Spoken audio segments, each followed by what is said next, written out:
Okay, and we're back.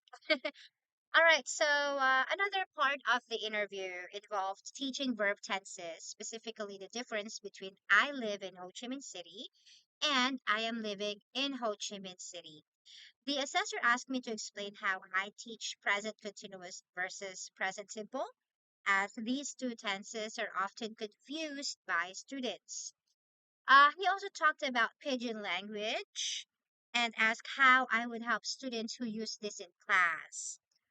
Right. What else? Yeah, point six. So the interviewer asked me to take him through how I would help a student who is struggling with grammar or using incorrect classroom language, things like that. You have to demonstrate it right then and there. I remember my interview lasted about 45 minutes to an hour. It was long.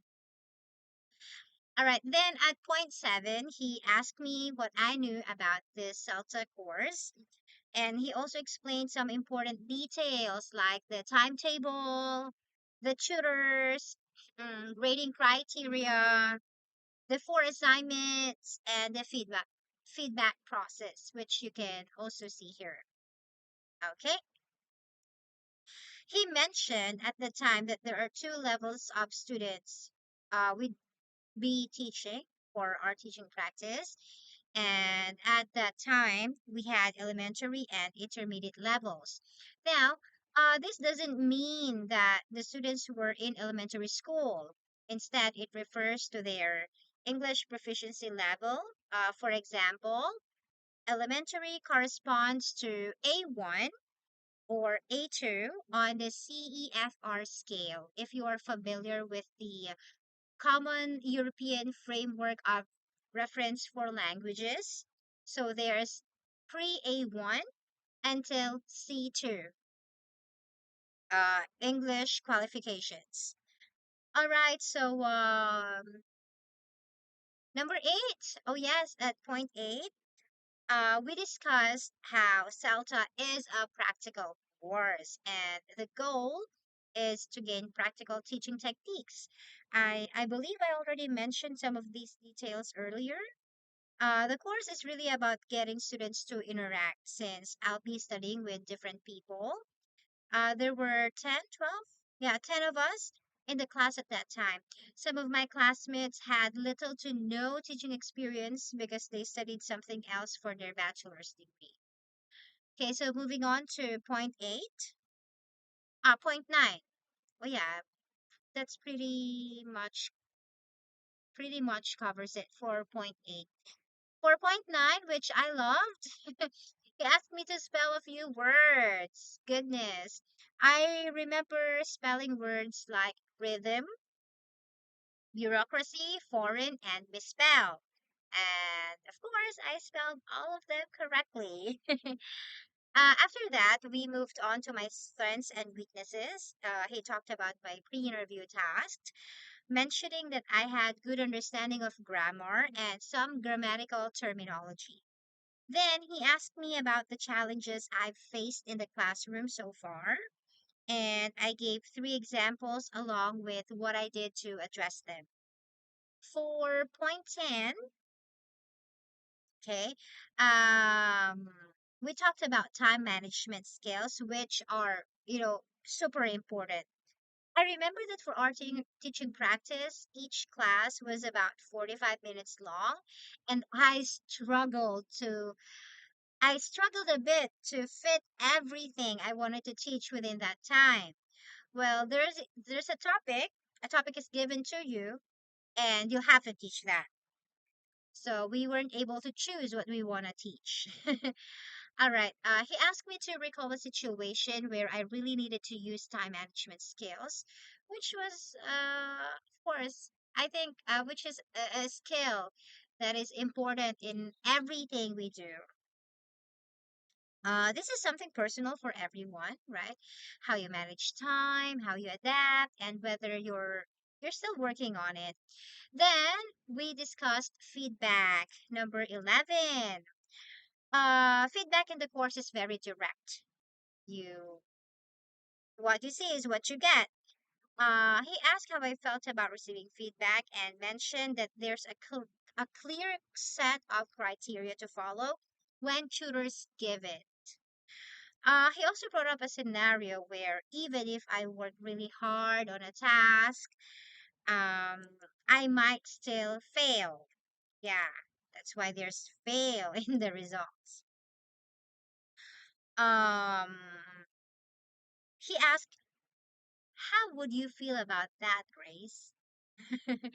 And then he asked if I'm grade conscious because in the CELTA course, everything you do is graded.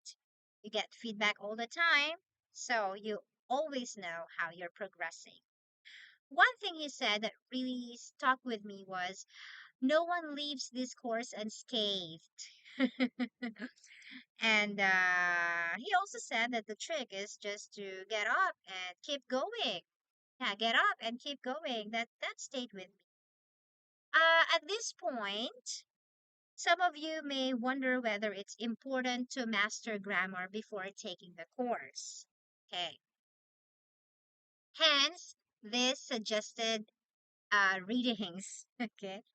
Well, this is just my personal opinion, but as a as a teacher, you need to be able to explain language patterns clearly because many students struggle with English grammar. Understanding the why behind grammar rules helps you anticipate student questions and provide clear answers. So, yes, building credibility with grammar is essential. And this course also requires you to analyze language in detail. Actually, you'll need to identify grammar structures and teach them in different contexts, which you can't do if you're not confident in your grammar knowledge. That was one of my fears, honestly. So I made sure to brush up on what I knew. In short, CELTA requires a balance between theoretical understanding and practical teaching skills. And grammar is a big part of that equation. Afterwards, he asked if there were any personal issues that might arise during the course because 100% attendance is mandatory. Um, and then finally, after all that, he said, Grace, I can tell you now that I can accept you. I was so happy to hear that. He sent me the course timetable and mentioned he'd follow up with an email if I had any questions, so I could reach out to him. Yeah, so that was my 45-minute interview before I was offered a place in the CELTA course. Oh, by the way, this is the official certificate, right? But before this, you will be given a provisional grade. There is a chance that it might change. The provisional grade comes from the tutors of the center where you studied. I did so in International House and in partnership with another language training center. But it's very rare that the provisional grade is different to the official grade that you will receive from Cambridge. Okay. I remember there's also one day when an official CELTA assessor visited our class. At that time, I was, well, before the visit, my CELTA tutor informed me that I'd be the one observed for teaching practice, which made me really nervous. However, it ended up going really well. After that, my classmates and I had a private session with the assessor to discuss our insights and ask any questions about the course. All right, so that's it. And I hope this video is able to help anyone thinking about the CELTA. And I might do another video about some of the activities we did and show you my lesson plan with the tutor's feedback.